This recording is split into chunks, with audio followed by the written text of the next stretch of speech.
Hey, welcome back to the show, Total Financial Solutions, Safer Money Hour. Okay, folks, let me give you a traffic update. A pedestrian was killed this morning after being struck by a vehicle in the Granary Square Shopping Center in Valencia, right off McBean Parkway. Authorities said the driver accidentally accelerated after striking the victim, and the collision was reported as a man pinned underneath the vehicle. So the victim, who was described as an elderly male, was then pronounced dead at Henry Mayo Hospital shortly after the incident at 10:15 a.m. We're going to continue to follow the story and provide updates, so stay tuned to your hometown station, AM 1220 KHTS. All right, as we continue, Total Financial Solutions Safer Money Hour. I'm Arif Halaby along with Jeff Girard, and we're talking about your family's retirement life, naming your trust as a beneficiary. Now, people say, I don't make enough to have a trust. I don't know about a trust. Well, let's talk about beneficiaries to begin with. You guys have all heard my story if you've listened, but just in case you haven't, it's actually worth repeating. You know, Jeff, often people will put their beneficiaries down once and then just forget about it. That's right. Maybe you're single when you put it down, so your mom or your sister or your brother might be your beneficiary. And then as you get married or you have children, you forget to change that beneficiary. And at the end, you may end up in a position to where you pass away. I mean, we've seen it. And you've been paying for this account or this life insurance or the retirement account for years. That's right. And then somebody else actually receives the money. Let me tell you a little story. Early on in my practice, we just hit 20 years, or actually we'll hit 20 years this June, that in the financial services world. As a professional, I've been investing since I was 18. But at 20 years now in the profession, it was probably 19 years ago. It's right at the beginning. And I got a call from a client, and she says, Arif, I got a check from an insurance company in the mail. Is it you? I said, I don't know. It's usually, those things are scams, and sometimes, you don't know. They just, who knows? I said, but I'm going to be over in your area. I'll pick it up. So I go pick it up. I said, I'll look at it. And I go look at it, pick it up. And it looks kind of legitimate. It was $250,000. Wow. $250,000, you guys. That's not a few dollars. That's a lot.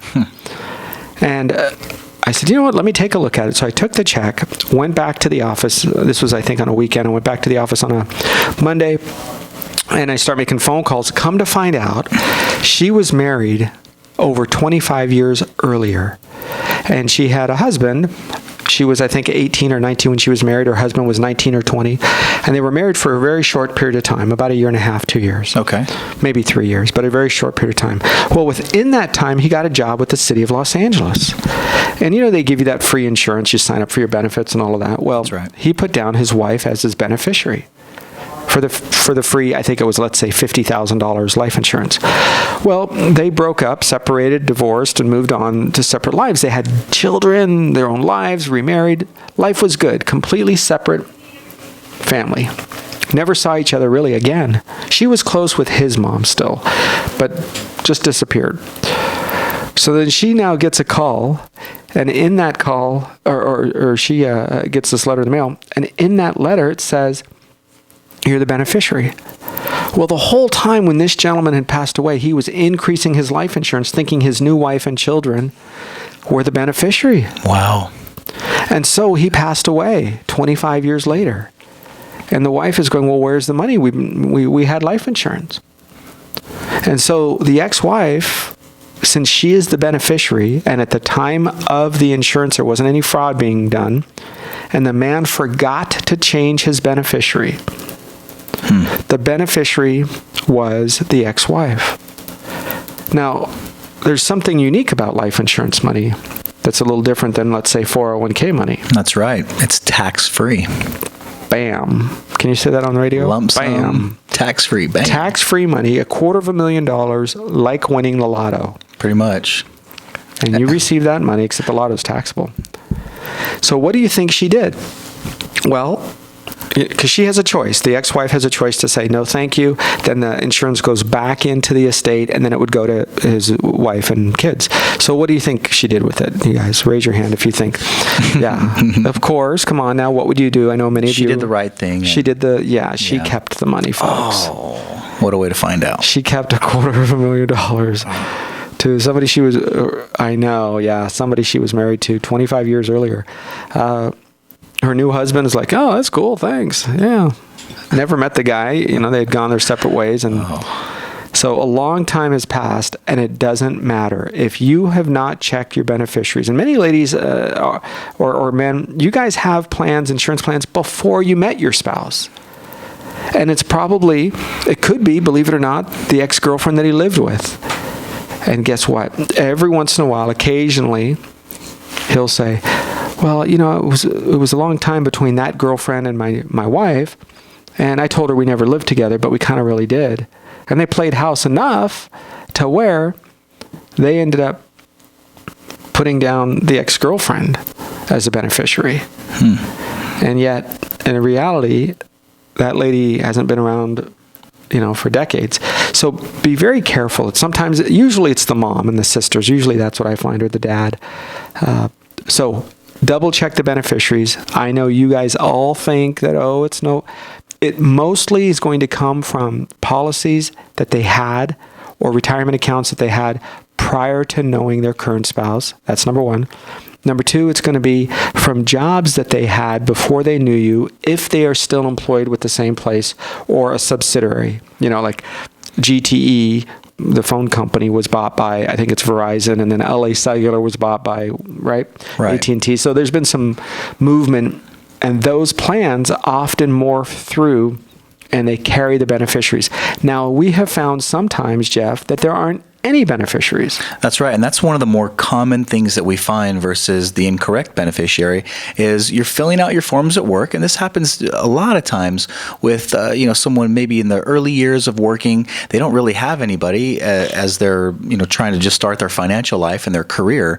They may not have a family. So they go, gosh, I'm going to fill this out later. I'd like to leave it to my folks, but you know what? They're okay. I'll just figure this out later. And they check a few boxes where they're going to put their money. They hand it back to the human resources department, and off it goes. And then first paycheck comes and they start putting money into it. And then lo and behold, years go by and something can happen. And if you never change the beneficiary, it's one of the few things. It's kind of like, think of it like auto insurance. You wish you had it or more of it after the accident, and that's kind of how it is with a beneficiary. If you haven't filled that out, or if you didn't have someone on there that you wanted to have it now at the time of passing, it's not something you can go back and change. It's basically an irrevocable decision once you've passed, and you have to treat it as such. It's not something that you should take lightly. And you can see some of the detriment that comes with having, you can say the wrong or right person. Doesn't matter. Who did you want the money to go to? That's what matters, and that's the right thing. Yeah, so think about a funnel, right, where everything kind of funnels down one road.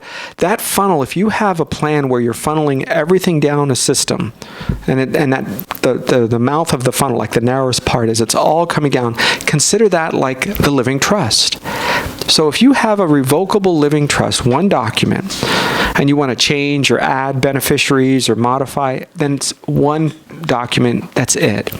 So if you have all of your other accounts, and you're going to check with your estate planning attorney or your CPA, we're giving you general advice here, if you will, and descriptions, but what you're going to do is, if you have your retirement accounts, some of them it makes more sense to have as an individual, like your spouse. But it's going to depend on you. Think of it this way. If you have your living trust as the beneficiary for all of these accounts, when they all merge there and you want to make adjustments, or somebody passes away or predeceases you, or you want to add grandchildren, you only have to change one document. And because everything else is still coming down that same pathway, you don't even have to think about it. So sometimes the living trust is a better way to go, especially for plans that, depending on your relationships with your spouse or ex-spouse or kids, especially if things are tenuous, you're going to want to consider something like that. And a lot of times it has to do with multiple beneficiaries or the time in your life. You might be in the early stages of building, you might have young children, and you want that trust to be basically the governing body if you were to pass away. You may not even have a spouse that's in the picture, like Arif was saying, and there could be some minor children or a special need that comes into play. So having that trust as the beneficiary, you could have 10 different retirement accounts or investments or whatever have you. And if the beneficiary is that trust, you make changes all day long to that trust. Tomorrow, the next year, it doesn't really matter, because the trust is basically the beneficiary in whatever form it is at the point at which you die. So that's kind of one of the ways that maybe more savvy investors that have a lot of different accounts out there, they might have one particular beneficiary. And that's like Arif said, it's the funnel that receives, no matter what's out there, it receives all that property and all those assets, and it does what it's supposed to do. I want you to always focus on the process of starting a living trust, because you have two choices here. You can go directly to an estate planning attorney, which is always what we recommend. I know that it costs a lot of money, especially for some of you that don't have multiple layers. You might think, oh, I just have a W-2 job and I have a house that we live in and a checking account, a retirement account. Maybe you don't need a real fancy plan, and a good estate planning attorney will actually tell you that. They'll look through and say, it doesn't look like you need anything that complicated. But if you have his kids, my kids, our kids, your kids, you might have in-laws that have been divorced and separated, so your relationship with one but not the other. But who's going to end up with the kids if you and your spouse die? Could it be one of your parents or grandparents of the kids, right? So if you have minor children and you're concerned about who's going to have them and or the money, because remember, whoever has the kids has the money, unless you lay it down differently. Right, Jeff, we have seen, remember the old Anna Nicole Smith story? That's right. Real pretty lady. I don't know, she was 20 probably, 20-something, and dating that billionaire. Oh, that poor guy. Really? So you think he didn't know what he was doing? I mean, come on. But dating him and then married him, and then her baby, right? So she died, and her baby was standing to inherit, I don't know how many millions of dollars. And everybody was fighting, I'm her dad. No, I'm her dad. I'm her dad. Well, really, it seemed like the best guy actually won. He seemed like one of the nicer guys, and he now has custody of his daughter. He's the one who is the father of the baby. But in that process, a trust was created to manage the money. So that means that although he is the father of the baby and the guardian, of course, the money is not held in his hands. He's probably, I'm guessing, entitled to some sort of a monthly allowance to care for her, to pay for housing, etc. You can set up something the same way. Because if your kids are minors, do you want them to inherit $500,000 of money, or $1 million, or $2 million, or $3 million? Of course Probably not, yeah. One of the things we see, Jeff, that's really scary. You have an ex-husband and he's a jerk and I don't like him. Oh, okay, great. But you have kids, 12-year-old, 15-year-old, 10-year-old. And what you might say is, I am taking that 10 or 12-year-old and I'm leaving them all of my money because I didn't put down any beneficiary. And now, even though you might think the ex is not a nice person, who do you think is going to get the baby? Well, of course him, or the 10-year-old or 12-year-old. That's right. But who do you think is going to get the money? Because you left the money to the kid. But you don't think that the ex is a biological parent, though. Yeah, stand by. Yeah. And the dad of the baby or the young man or woman is going to say, "Oh yeah, I think she needs to go to Fiji this vacation. Oh, I think she needs." And she can't go alone. No, of course not. I think she needs a brand new house or a car because it's. So be careful, right? You can outline all of this stuff in the living trust. And look, a good attorney might charge you maybe $1,500 to $2,500. That's kind of I know it's a wide range, depending on how complicated. If you have a lot of rental property outside of the state, certainly outside of LA County, they have to file certain deeds of trust, so that might add a couple $100 to each one of those. So there's going to be some costs in there. So anywhere from $1,500 to $2,500. If you are rather simple, maybe 1 or 2 rental properties, you should not be paying more than $2,500, maybe $2,700 in today's numbers. Here's why I use that guideline, and I hesitate to tell you that because that's not what I do. I'm just giving you my observation. Here's why I hesitate. Because we actually had a client who was very simple, no rental property, 2 babies, 2 little kids. Husband worked, wife stayed home, they had a house in Chatsworth. Regular little family. $6,000 for the living trust. And while I was at their home and I'm looking at their financial stuff, they get another bill for $2,000. I said, "Are you kidding me? For what?" "I don't know." I said, "Well, I can't tell you if that's enough or not enough, but I can tell you what our clients normally get it for." And at the time, it was about $1,200, I think, is what the attorney was charging, maybe $1,300. So the difference is huge. So be very careful. There's a lot of crooked attorneys, just like crooked anything. There's a lot of crooked plumbers and financial guys, so it doesn't end. So just be very careful. I'm giving you that range so that you can kind of ballpark it. What would I avoid? The do-it-yourself ones online. They're getting better. But we have seen, when I go with my clients to the attorneys, we have seen that on occasion these things are kind of messed up a little bit. In other words, one part of it, one of the attorneys mentioned to me recently, he says, one of the part of the trust says you should always do this, and the other part says you should never do this. Well, he said, which one do you listen to? Because the way it was made wasn't done the way the attorney would want it. So follow me on that. It's a little bit weird, so be very careful. We're going to continue with the living trust. We're going to kind of sum up a little bit on retirement planning and IRAs when we come back. I'm Arif Halaby along with Jeff Girard, and you're listening to your place for news, talk, information. That's Total Financial Solutions Safer Money Hour. By the way, you can go to hometownstation.com, click on Total Financial Solutions. That'll shoot you over to our page. Send us an email, ask us a question. Every once in a while, we'll cover that right here on the air. And don't forget, you can download the app, and be sure to download it. It's free on your iPhone and Android device. And now you can listen to KHTS whenever, wherever you are. And you can also access local news. So you can find out what's going on right here in Santa Clarita, right with the click of your smartphone. Social media, a whole lot more. And the easiest way to get it, of course, is going to Google Play or the App Store and search KHTS. I'm Arif Halaby, Total Financial Solutions, Safer Money Hour. We'll be right back. As we continue with Total Financial Solutions, Safer Money Hour, Arif Halaby and Jeff Girard, what are we talking about? Well, in your financial life, folks, every once in a while, you're going to have to make a decision. Who is the person or persons that is going to take care of your stuff, your estate? Who's going to make sure that everything that you're doing is correct? In other words, you're not making a mistake. How you handle your trust? Well, I always say trust a professional.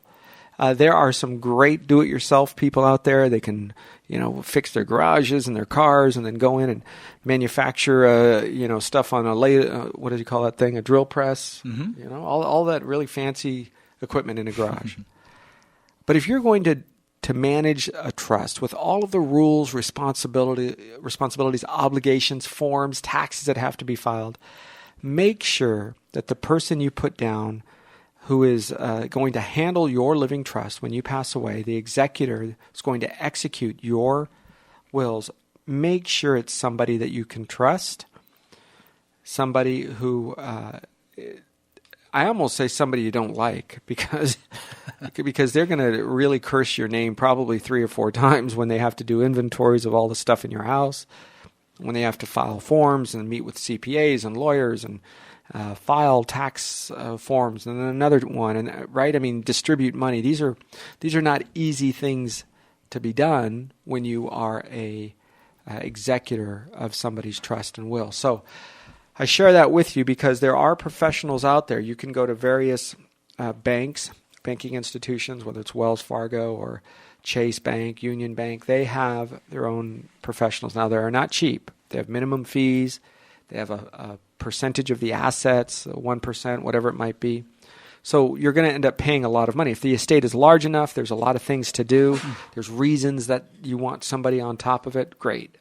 But a professional is somebody, depending on the size of your estate, that's going to be necessary. And you're talking about a professional executor, someone that's going to carry this out, which a lot of times that role is relegated to the oldest child or somebody trustworthy in your family. Maybe it's an uncle or a brother or something like that. And like you're saying, Arif, it's a taxing role for that person. Once you've passed away and they have to now carry out all these wishes, they're basically left to the interpretation of the trust. And if they're not working with a professional to help them with that, they might do something that's a little bit out of context or maybe not exactly carried out the way that you lined it out in your trust. So it's very important to have someone, just to cap that whole thing off, is to have somebody professional create it whenever you can, and to have somebody that knows what they're doing in the execution part of it. Here's what we have found. If the trust itself is a person, that's one thing. You can make the beneficiary the trust of retirement accounts. It's not a problem. But when you are finding that the trust is also going to say, put everything together and divide it up and give some money over to here to the charity and some money over here to this, then it may make sense to have those accounts go directly to the people. Here's a good example. If you're going to have a charity have part of your money, I would never tell you to have it be a percentage. Here's what I have seen. The reason that I have not seen that work is because when a charity is a percentage, then they send their own appraisers to come in, and they can bind up the distribution of your assets in court. They can bind it up with all sorts of problems where you are ending up in a position to where, wait, I wanted the money to go to my nephew to go to college or my grandchild to go to college. Nope. That charity can and does sue the estate to make sure that they're getting the proper dollar figure. For example, you might say, oh, the estate is only worth $1 million. Well, you're not including the vacation house or the life insurance policy, and that charity might say, no, you got to include that because I want my 10% of all of those numbers. So what I have seen work and what attorneys have shared and what my opinion is to give it a pure dollar figure. Like I want the charity to receive $100,000, period. End of story. The reason that you do it that way is that's quantifiable, that's measurable.